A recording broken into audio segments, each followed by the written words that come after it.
Doctor ஷாஃபி அநீதிக்கு எதிரான போராட்டம்.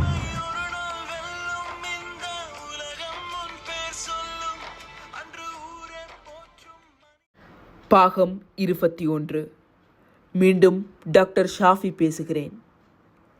எனது சம்பளம் உரிய முறையில் உரிய வேளையில் வழங்கப்படவில்லை. எனது சம்பளத்தை வழங்குமாறு பணிக்கும் கடிதம் பிப்ரவரி மாதத்திலேயே வந்துவிட்டது.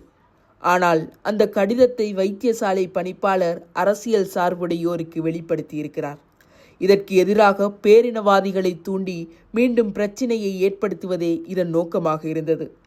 அப்போதைய சுகாதார பிரதி அமைச்சராக இருந்த சன்ன ஜெயசுமனவும் இதற்கு எதிர்ப்பு தெரிவித்திருக்கிறார். தாபனகோவையின்படி அமைச்சின் செயலாளரால் விடுக்கப்படும் உத்தரவு அல்லது பணிப்புரைக்கு ஏற்பவே அவருக்கு கீழுள்ள அதிகாரிகள் செயற்பட வேண்டும்.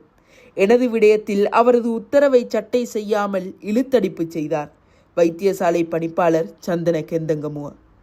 இதைத் தொடர்ந்து வைத்தியர் ஷாஃபிக்கு சம்பளம் வழங்க பணிப்புரை வழங்கப்பட்டுள்ளது என்றும் இது பற்றிய சட்ட நிலையை அறிவிக்குமாறும் இதே பணிப்பாளர் நீதிமன்ற பதிவாளருக்கு ஒரு கடிதத்தை அனுப்பினார். என்னுடைய வழக்கை பொறுத்த மட்டில் மூன்றாவது நபரான சந்தன கெந்தங்கமுவுக்கு நீதிமன்றத்திடம் விளக்கம் கோர எந்த அதிகாரமும் இல்லை. அவரது இந்த நடவடிக்கை சட்டத்துக்கு முரணான செயற்பாடாகும். நீதிமன்றிலிருந்து வந்த கடிதம் சம்பளம் கொடுக்க முடியாது என்று குறிப்பிட்டது. பதிவாளரிடம் கேட்ட வினாவுக்கு நீதிபதி நேரடியாகவே பதிலளித்திருந்தமையானது மற்றொரு ஆச்சரியமான விடயமாக இருந்தது. தாபனகோவைக்கு முரணான விளக்கம் கோரலுக்கு நீதித்துறையும் இணைந்து கொண்டது. எனவே இப்படியே இதை இழுத்தடித்து எனது சம்பளத்தை தராமலே இருந்து விட்டார்கள். இந்த முடிவுக்கு எதிராக நீதிமன்றில் ரிட் மனு ஒன்றை தாக்கல் செய்தேன். வெறும் பணப்பெறுமதிக்காக நான் இதை செய்யவில்லை. சட்டபூர்வமாக எனக்கு கிடைக்க வேண்டியது கிடைக்க வேண்டும் என்பது ஒன்று. சம்பளம் தொக்கி நிற்பதில் எனது மானமும் சம்பந்தப்பட்டிருக்கிறது என்பது இரண்டாவது. எனது சம்பளமாக ₹1 மட்டும் தாருங்கள் என்று கோரினேன். இறுதியில் 38 மாதத்தின் அடிப்படை சம்பளம் மட்டும் ₹26,85,000 வழங்கப்பட்டது. அதைத் தொடர்ந்து குருநாகல் வைத்தியசாலையிலிருந்து எனக்குரிய சம்பளம் தொடர்ந்து வழங்கப்பட்டது. இப்பணம் கிடைத்ததும் நானும் என் மனைவியும் ஒரு மஷூரா ஆலோசனை செய்தோம். இது நான் கடமை செய்யாத காலத்துக்கான, ஆனால் சட்டப்படி எனக்குரிய சம்பள பணம். எனக்கு அந்த பணத்தை எடுத்துக்கொள்ள ஆர்வம் இருக்கவில்லை. அங்குமிங்குமாக அலைந்து திரிந்த காலங்களில் எனது பிள்ளைகளின் கல்விக்கு உதவிக்கரம் நீட்டிய பம்பலப்பிட்டி முஸ்லிம் மகளிர் கல்லூரி, கொழும்பு ஜாகிரா கல்லூரி, கல்முனை ஜாகிரா, கல்முனை மஹ்மூத் பாலிகா, கண்டி பதியுதீன் மஹ்மூத் பெண்கள் கல்லூரி, கண்டி ட்ரினிட்டி கல்லூரி ஆகியவற்றுக்கு இப்பணத்தை பகிர்ந்து கொடுப்போமா என யோசித்து கொண்டிருந்தோம். இந்த காலகட்டத்தில் நாட்டில் பெரிய அளவிலான மருந்து தட்டுப்பாடு நிலவியது. உயிர்காக்கும் அட்ரினில் என்ற மருந்து தட்டுப்பாடு காரணமாக அவசர சிகிச்சை பிரிவுகளை மூடும் அபாயம் தோன்றுகிறது. அதனால் எங்கள் முடிவை மாற்றி தட்டுப்பாடான அந்த மருந்தை பெற்று அன்பளிப்பது என்று தீர்மானித்தோம். அமைச்சில் கடமை செய்யும் டாக்டர் அகமது ஹம்தானியை தொடர்பு கொண்டு இம்மருந்தை இந்தியாவிலிருந்து தருவிக்க ஏற்பாடு செய்தோம். இந்தியாவின் மருந்து கம்பெனியொன்றுடன் தொடர்பு கொண்ட போது இலங்கை பணத்திற்கு 390 பெறுமதியான அம்மருந்து குப்பியொன்றை ₹135 வழங்க அக்கம்பெனி ஒத்துக்கொண்டது. இக்கம்பெனியின் இலங்கை முகவர் மூலமாகவே இம்மருந்து பெறப்பட்டது. கிடைத்த சம்பள பணத்துக்கு அப்பால் மேலதிகமாக ₹15,000 சேர்த்து மொத்தமாக ₹27 லட்சம் செலுத்தி 20,000 மருந்து குப்பிகளை கொள்வனவு செய்தேன். அதனை அப்படியே சுகாதார அமைச்சுக்கு அன்பளிப்பு செய்தேன். இந்த நிகழ்வை தொடர்ந்து மீண்டும் எனது தொலைபேசிக்கு அழைப்புகள் வரத் தொடங்கின. நாட்டிலுள்ள மிக முக்கியமான பெரும்பான்மை சமூகத்தை சேர்ந்த முக்கியஸ்தர்களும் முஸ்லிம் சமூகத்தவர்களும் தொடர்ந்து அழைப்பெடுத்து மிக பொருத்தமான பெருமதியான ஒரு காரியத்தை செய்துவிட்டீர்கள் என்று சொன்னார்கள். நீங்கள் உங்களை மட்டுமல்ல சமூகத்தையும் கண்ணியமான ஒரு இடத்திற்கு எடுத்துச் சென்று விட்டீர்கள் என்று முஸ்லிம் சமூக முக்கியஸ்தர்கள் தெரிவித்தார்கள். இவர்களில் அப்போதைக்கு இம்மருந்தின் தேவையை உணர்ந்திருந்த வைத்தியத்துறை சார்ந்தவர்கள் அதிகம் பேர் இருந்தார்கள். யார் யாரெல்லாம் என்னை வதைக்க முனைந்தார்களோ அவர்களை நோக்கி பெரும்பான்மை இனத்தவர்களே விரல் நீட்டி விமர்சிக்கும் நிலையை இந்த சம்பவம் உருவாக்கியது.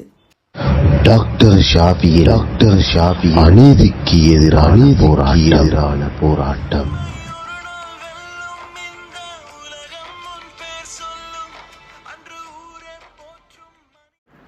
பாகம் 22. எனது கைதை தொடர்ந்து எனக்கு கட்டாய விடுமுறை வழங்கப்பட்டிருந்தது. எனக்கு எதிரான குற்றச்சாட்டுகளை விசாரிக்க சுகாதார அமைச்சில் ஒரு ஆரம்பகட்ட விசாரணை நடைபெற்றது. விசாரணை குழுவில் துறை சார்ந்த வைத்திய நிபுணர்கள், ஐக்கிய ராஜ்யத்திலிருந்து ஒரு பேராசிரியர் உட்பட அடங்கியிருந்தனர். என் மீதான குற்றச்சாட்டுகள், வாக்குமூலங்கள் என அனைத்தையும் பரிசீலித்து ஒரு முடிவுக்கு வந்த அக்குழு ஓர் அறிக்கையை எனது ஞாபகத்தின்படி 27 4 மாதம் 2023 அன்று என்று நினைக்கின்றேன் அமைச்சுக்கு சமர்ப்பித்தது. சம்பந்தப்பட்ட நபர் ஒரு நிரபராதி என்றும் அது திட்டமிட்டு மேற்கொள்ளப்பட்ட ஒரு சதி என்றும் தெரிவிக்கப்பட்ட குற்றச்சாட்டுகளுக்கும் குறிப்பிட்ட நபருக்கும் எந்த சம்பந்தமும் இல்லை என்றும் அந்த குழு தனது அறிக்கையில் குறிப்பிட்டிருந்தது. உண்மையில் இந்த அறிக்கைக்கு பிறகு என்னை வேலைக்கு மீளமைப்பு விடுத்திருக்க வேண்டும். வேலை இடைநிறுத்தம் செய்யப்பட்டால் மாத்திரம்தான் மீண்டும் பணியில் சேர்ப்பது என்ற வரையறைக்குள் அடங்கும். கட்டாய லீவு வழங்கப்பட்ட ஒருவரை மீள அழைப்பதே நடைமுறை. இந்த 2 நடைமுறைக்கும் இடையில் வேறுபாடு இருக்கிறது. இந்த இடைப்பட்ட காலப்பகுதியில் எனக்கான சம்பளமும் வழங்கப்பட்டிருக்க வேண்டும். ஆனால் எனக்கு அது வழங்கப்படவில்லை.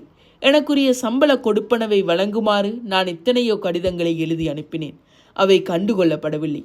பின்னர் துறை சார்ந்த விசாரணை குழுவின் அறிக்கையின் அடிப்படையில் 29 5 மாதம் 2023 அன்று என்னை தொழிலுக்கு மீள அழைக்குமாறு பொது சேவைகள் ஆணைக்குழு கடிதம் ஒன்றை அனுப்பியது.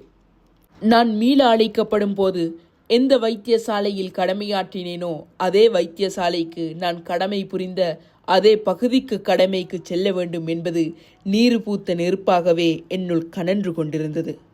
நான் நிரபராதி என்பதை எடுத்து காட்டுவதற்கான எனது பிரதானமான குறிக்கோளாகவும் இது இருந்தது.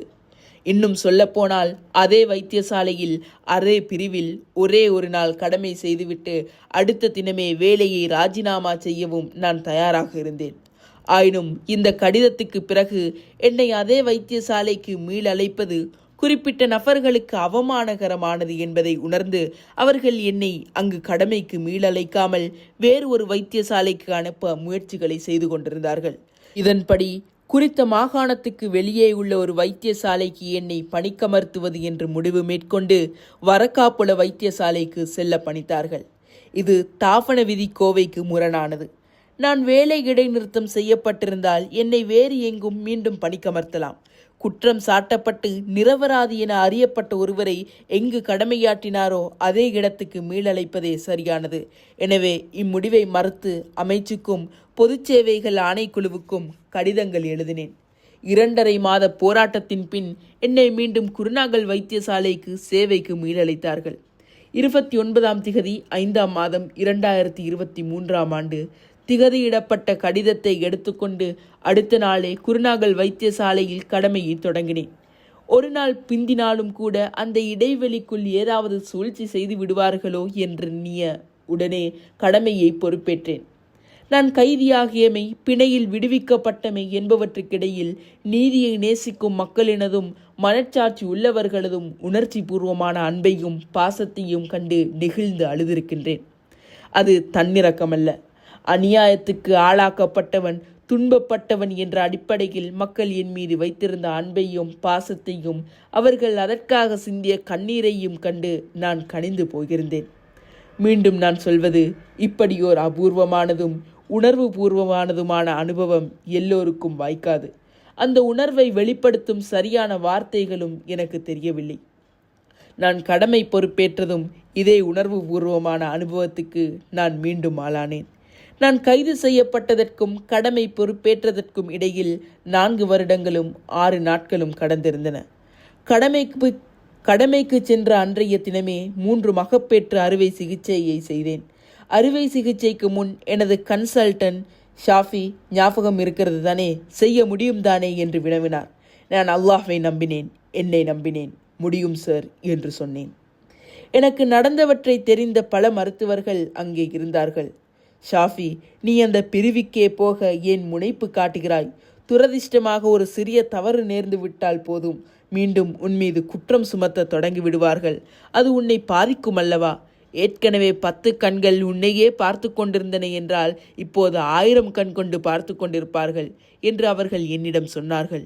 உண்மையில் என் மீது கொண்ட அபிமானம் காரணமாகவே அவர்கள் அவ்வாறு சொன்னார்கள் என்று எனக்கு தெரியும். ஆனால் எனக்கு அது ஒரு சவால் அல்ல. அதே வைத்தியசாலையில் அங்கேயுள்ள அறுவை சிகிச்சை கூடத்தில் அறுவை சிகிச்சைக்காகவே பிழையாக குற்றம் சாட்டப்பட்ட நான் அதை செய்வதே குற்றம் சாட்டியோருக்கு நான் அளிக்கும் அற்புதமான பதிலாக இருக்கும் என்று கருதினேன். எந்த வேகத்தில் 4 வருடங்களுக்கு முன்னர் மகப்பேற்று அறுவை சிகிச்சை செய்தேனோ அதே வேகத்தில் இறைவனின் உதவி கொண்டு ஒரு மணித்தியாலத்தில் 3 அறுவை சிகிச்சை செய்துவிட்டு அறுவை சிகிச்சை கூடத்தை விட்டு வெளியே வந்தேன். இதை முடித்துவிட்டு வந்து, அன்புள்ள உறவுகளே, இப்போதுதான் 3 மகப்பேற்று அறுவை சிகிச்சைகளை மேற்கொண்டு முடித்துவிட்டு பேசுகிறேன். உங்களது பிரார்த்தனைகள் வீண் போகவில்லை. அல்லாஹ் உங்களை கைவிடவும் இல்லை, என்னை கைவிடவும் இல்லை என்று ஒரு குரல் பதிவை சமூக ஊடகத்தில் இட்டேன். அவ்வளவுதான். 3 நாட்களாக ஓயாத தொலைபேசி அழைப்புகள் வந்து கொண்டே இருந்தன. பலர் ஹெலோ என்றது மட்டும்தான் எனக்கு கேட்டது. பிறகு அழுகை சத்தம் கேட்டது. இந்த அழைப்புகள் இலங்கைக்குள்ளிருந்து மாத்திரமல்ல, வெளிநாடுகளிலிருந்தும் வந்தன. குரல் பதிவுகளை கேட்டு முடிக்கவே எனக்கு நேரம் போதாமல் இருந்தது. இப்படி பாரிய அளவில் தங்களது ஆதங்கத்தை மக்கள் வெளிப்படுத்துவார்களா என்று எனக்கே வியப்பாக இருந்தது. ஒரு வகையில் பார்த்தால் என்மேல் மேற்கொள்ளப்பட்ட சதியை தம்மேல் மேற்கொள்ளப்பட்ட சதியாக இந்த சமூகம் பார்த்திருக்கிறது என்று நான் விளங்கிக் கொண்டேன். இவையெல்லாம் திட்டமிட்டு நாம் நசுக்கப்படுகிறோம் என்பதை என்னை வைத்து உணர்ந்து கொண்டவர்களின் குரல்களாகவே எனக்கு தோன்றின. அக்காலகட்டத்தில் இந்த சமூகத்துக்கு எதிராக என்னென்ன நடவடிக்கைகள் மேற்கொள்ளப்பட்டன, அவற்றுக்கான பலியாடுகள் யார் என்பதை எல்லாம் துல்லியமாக நமது சமூகம் மட்டுமல்ல, நேர்மையுடன் சிந்திக்கும் அனைத்து மக்களும் புரிந்து கொண்டிருந்தார்கள். உண்மையில் ஒரே ஒரு நாள் கடமை செய்துவிட்டு ராஜினாமா செய்துவிட்டு போய்விடலாம் என்ற ஒரு எண்ணமும் என் மனதில் இருந்தது. அதை என் கன்சல்டன்ட் டாக்டர் பத்தினி சேகர் அவர்களிடம் சொன்னபோது அவர் சொன்னார், நீங்கள் அப்படி செய்தால் இதோ ஷாஃபிக்கு முன்னரை போல் இயங்க முடியாது போய்விட்டது, இதனால் ராஜினாமா பண்ணிவிட்டார் என்று சொல்வார்கள். அது உங்களது தோல்வியாகவே பார்க்கப்படும். எனவே அந்த எண்ணத்தை கைவிட்டு விடுங்கள். கைது செய்யப்படுவதற்கு முன்னர் வைத்தியசாலை ஊழியர்கள் எப்படி என்னோடு அன்புடன் பழகினார்கள், நம்பினார்கள், மருத்துவ தேவைக்கு என்னிடம் வந்தார்கள் என்று முன்னரே சொல்லியிருக்கிறேன். மீண்டும் வேலைக்கு வந்த பிறகு அவர்களின் அதே அன்பை அப்படியே எதிர்கொண்டேன். அவர்களது அதே நம்பிக்கையை தொடர்ந்து பெற்று வருகிறேன். அவர்களது மருத்துவ தேவைக்கான எதிர்பார்ப்பை நிறைவு செய்து கொண்டிருக்கிறேன். இறைவன் உதவியால் மிக ஆசுவாசமான, தெளிவான, உற்சாகமான மனோநிலையுடன் இருக்கிறேன்.